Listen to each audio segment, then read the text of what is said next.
तर मी आज करणार आहे पापलेट फ्राय. चला आपण पहिला हे पापलेट साफ करूया मस्तपैकी.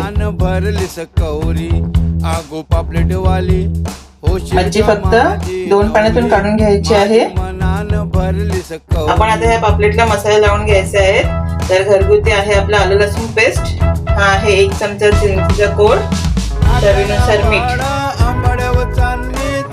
हळद पावडर, आगरी मसाला, धना पावडर.